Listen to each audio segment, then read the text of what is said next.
Another season of The Walking Dead universe is over. It is time to rank every single death. There was only 5 of them, but for me, the biggest death was the death of this show. Welcome back, guys, to Fog Entertainment here to rank all the character deaths from Fear the Walking Dead Season 5. We come up with 5 with a possible 6th death. We don't know if it's happening or not, but one death that definitely did happen was the show. This show absolutely sucks, man. If Season 4 didn't kill it, if the second half of Season 4, Martha, if that didn't finish the job well, Season 5 put the final nail in the Fear the Walking Dead coffin. Aye, we've ran out of nails, man. So many nails are in this coffin.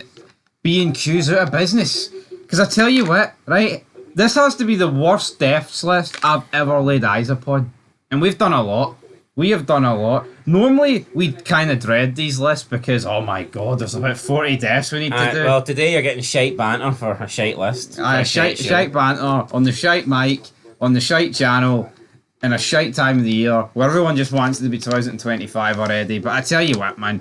I mean, let's just go through the names before we actually go into the order. Charles, Bleeding Man, Logan's Crew, and Tom. Is that not great? Is that not phenomenal? Fantastic. Right, 5th spot, we've got Tom. The bridge collapsed, but I need to film the story. They need to hear it. We need to hear it. Who needs to hear it? Who needs to hear it? No, honestly. Who needs to hear it? Hit me with it. Who actually needs to hear it? Not me. No, see this Tom guy risking his life for people to hear a story? No, this show actually pisses me off. Nobody cares about Tom's story, whether he's alive or dead, so you may as well be alive. Come on, Tom. Well, true. Who are you sacrificing your life for here? What story are you telling? You're just a prick with a camera. I mean, nobody cares. You didn't tell a fucking story. Oh, look, a bridge collapsed. What do you do? I mean, people will probably see 100 bridges. His arse collapsed on the bridge collapse. You know, it's just, oh, I've met up with my sister and I'm going to throw it all away just to try and get a bit of extra film.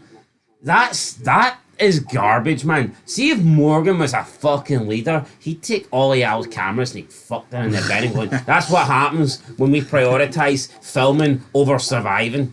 You know what I mean? It's simple as shite death, shite character. Let's just move on. Do you think Rick would have stood for that?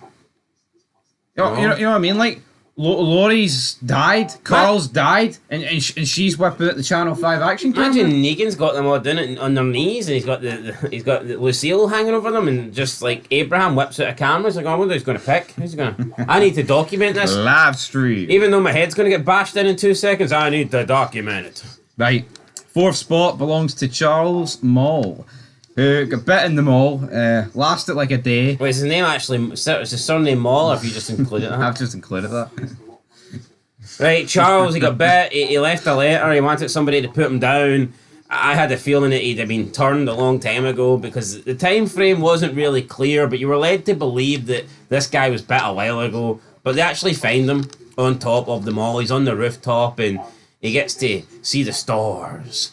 So no, not Resident Evil stars, but he gets to see the stars in the night, the stars in the sky, one last time, and then the scene just quickly ends, and the next day they're burying a grave for the guy. It's like, what the hell? We were introduced to this guy for like 5 seconds. Yeah, and now he's dead, now he's gone, but just an absolute filler episode. And how, I know that not for selfish reasons, I know for her own personal gain, she wanted to get into the medical place and get the ultrasound. I get that. She wanted to see how much time she had left, but look how much emphasis and the priority that not just this guy here, but not just Charles, but in general, like this group's willing to kill themselves, willing to sacrifice everything to try and save somebody. But this is ridiculous. They were willing to sacrifice themselves to try and put down a guy that's already dead. I mean, unbelievable. They didn't even know. Is it not ridiculous that she knew so much about radiation and, like, you know, psychology and all that stuff, but didn't know she was pregnant and thought it was radiation? Considering she was, like, some form of doctor? How retarded is that, actually thinking back on that? It would have made way more sense if she got the ultrasound machine. I'm pretty sure she's still got the radiation. Well, we'll see how that baby comes out. Both. But we're at a halfway point here. We've got Logan's Crew. Just about 6 people. I just hope it's not Morgan's. Imagine I'm Morgan Jr. It can't be Morgan's. You never know. The timeline this show's messed up. No, it's not Morgan's, man. Who's to say it can't be Morgan's? Morgan, the only thing left to butcher the Morgan character is to turn them gay, and I wouldn't put it past them. So, who's to say it can't be Morgan's? Because they literally just confessed their love here for each other at the end of this maybe episode. Grace loves Morgan's big stick more than Morgan cares about his big stick. I don't know. Anyway, shite death, moving on. Right, Logan's crew all get took out by headshots by a bunch of jobbers, by the way. One minute Logan's in charge and he's telling them what to do, he's leading, and the next minute it's like they're threatening, oh, you better find it or we'll kill you. It's like, who's in charge here? Me or the devil. Is it Logan or is it the crew? And what a shite crew it was, man. Just a... Compare it to the governor, right, when he blown Axel's fucking head off.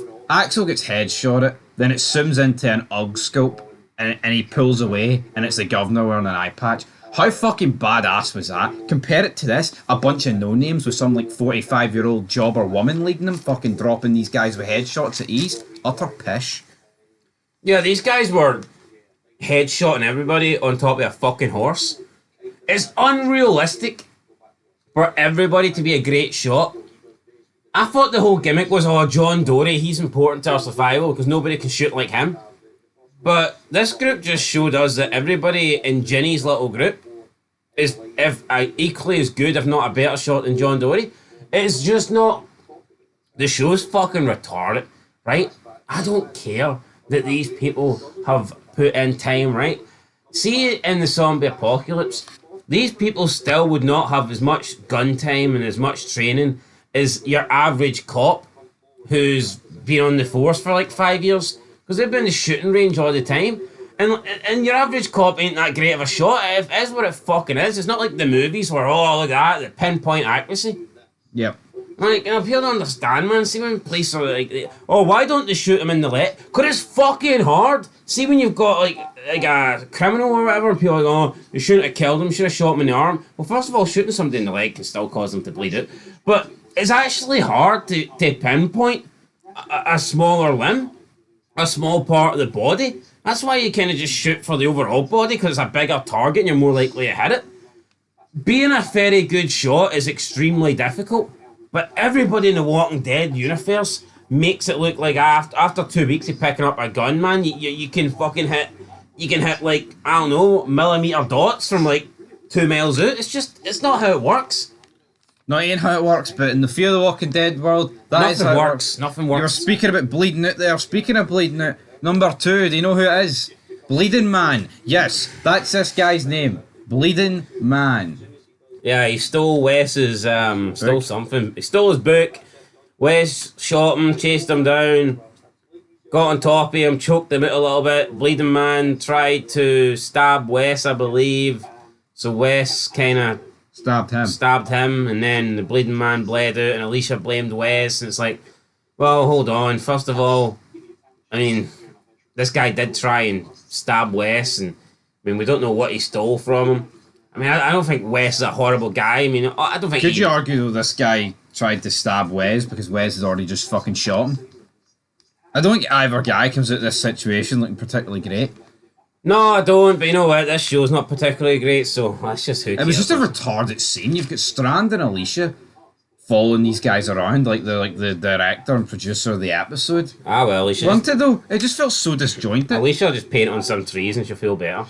Anyway, Logan's blood get painted all over the quarry because he took a headshot. He was mid-speech. I love people. We can believe. We can help. And then he died after he redeemed himself.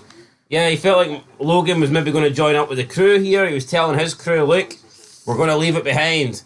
We don't need it. Our mission, forget about it. This group right here, the Morgan group, this is a group that's truly going to help us in the next generation, take us into the future. Morgan and friends, we need to get on board with Morgan and friends. And Logan, to this point, you know, he hasn't killed anybody, hasn't harmed anybody, yet he's been seen as pretty much a villain, the villain for season 5.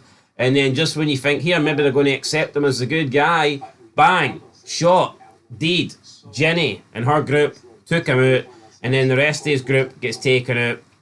And then when you just factor in that they've just murdered Logan's group, who didn't kill anybody, and then Morgan wants to team up with these murderers, it's fucking retarded, man. No, it's retarded, and it's just you're in a zombie apocalypse in season 5. Dwight should have called this shit out. He should have been like, no, I know what it's like to be part of a group that does that, and I left that group. I don't want to. I'm trying to make up for what I've done, and I refuse to let you take these nice people, Morgan, down that road. We don't need her. We don't want her. Also, Morgan knows also about that group. Ridiculous. It's just brain dead. The show's shit. Got nothing good to say about it. I mean, honestly, I am actually petrified for season 6, 7, and 8. Are you not? Just a waste of my time.